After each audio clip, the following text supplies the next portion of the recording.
Hello mga boss, this is Niala TV at for today's video mga boss, mag-unpack tayo ng ating RM rack bracket para sa ating Aerox V2 2023 na gloss black na si Onyx. So yung part 2 mga boss, yun yung installation natin ng top box.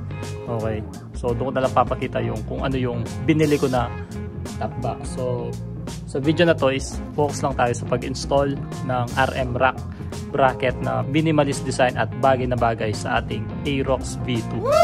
So unpack muna natin. Let's go!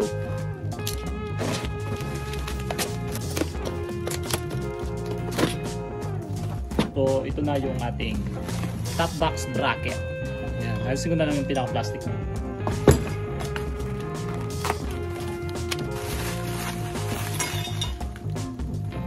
Medyo mabigat siya mga boss, pero pulido yung pagkakagawa niya. Stainless din yung bolts niya. Wala siyang kalawa kahit isa. Good job sa seller na si Boss Val Moto. Ayan. Kung gusto yung mag-order mga boss, yung ko yung link ng Shopee niya sa description at comment section. Ito yung kanyang mga bolts, nuts, tsaka washers.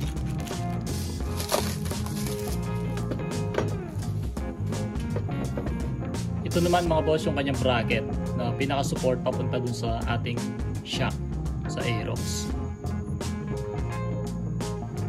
So yung first step na gagamitin natin mga boss, alisin muna natin yung bolt dito sa ating shock. Ayan, tapos ilalagay natin tong pinaka-bracket ng ating RM rack. Ayan, dyan siya papasok. Tapos ganyan yung magiging style niya. Gagamit pala tayo ng size 12 na wrench dito sa pag-alis ng bolt dito sa ating shock.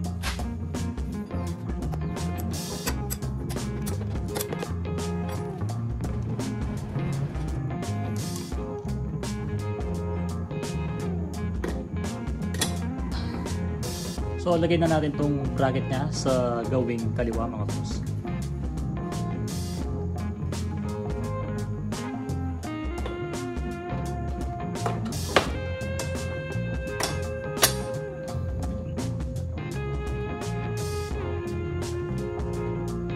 Ayan mga boss, nakalagay na yung bracket dito sa gawing kaliwa. So gagamit tayo mamaya ng 2 D12 para maigpitan natin yung bolt and nut dito. So sunod naman natin mga boss dito sa gawing kanan. Hansin muna natin yung bolt dyan. Tapos lalagay natin tong bracket na to. Let's go!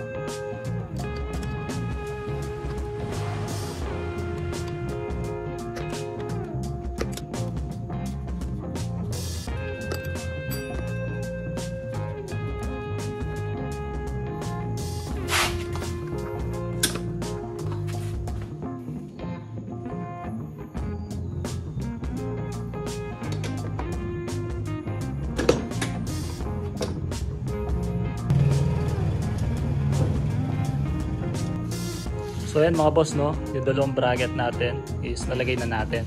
So hindi naman siya mahirap na install, kahit ikaw lang mag-isa, kayang-kaya naman. Easy DIY lang naman siyang install. Next step naman mga boss, itong 2 bolt dyan, yan sa loob. Gagamit tayo ng T-wrench na size 10. Ayan. Kakalasin muna natin to. Dito natin nalagay yung support na bracket na kasama sa package.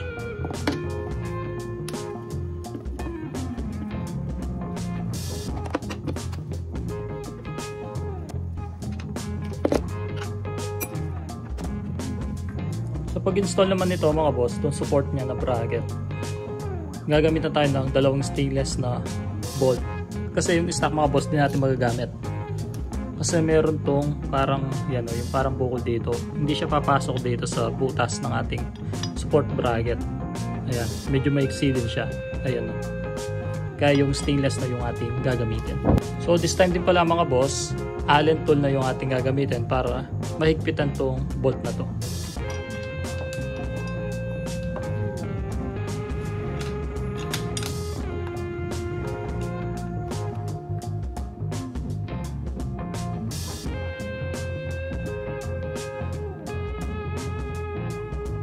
Ayan mga boss, kapag okay na yung ating bracket dyan, tapos yung bracket sa 2 gilid, sunod naman natin yung pinaka babaw o yung top box bracket natin. Bali, alisin muna natin to mga boss, yung dalawang bolt na to na may nut sa likod. Ayan. Ganon din dito sa kabila, pati dito sa taas. Ayan. Alisin muna natin to para malagay na natin siya sa ating Aerox V2.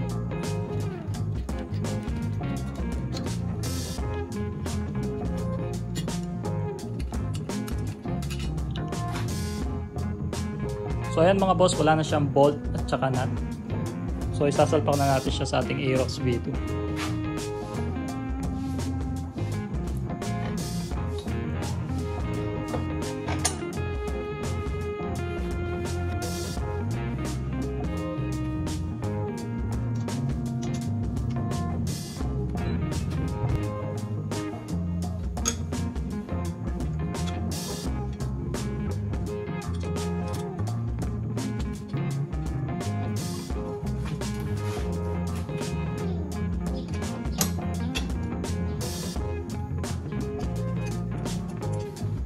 So ayan mga boss, no, nakikita na natin yung forma niya.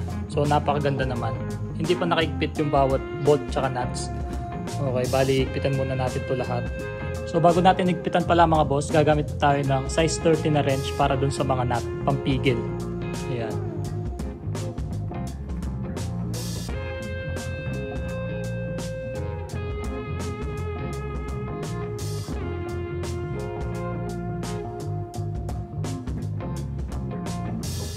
So ayan mga boss, no, okay na, naigpitan na lahat ng bolt, tapos sasara natin, try natin kung hindi siya mahirap isara.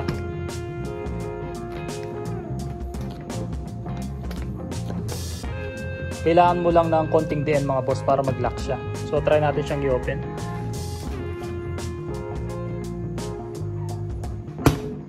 Yun, medyo matunog kasi medyo masikip siya. Try natin ulit. Lalak naman siya. Yan. Open. Ayan yung itsura sa likod niya mga boss, tuwid na tuwid naman. Sa gilid, tignan natin. Ayan, napaka-forma. Sa kabila.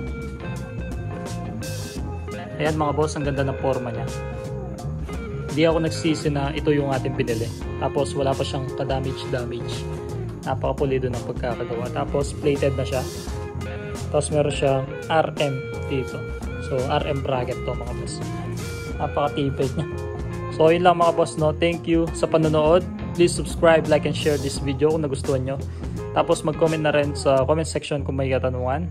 Yung Shopee link mga boss, iwan ko sa description at comment section kung gusto nyo umorder. Hanggang dito na lang mga boss. Bye!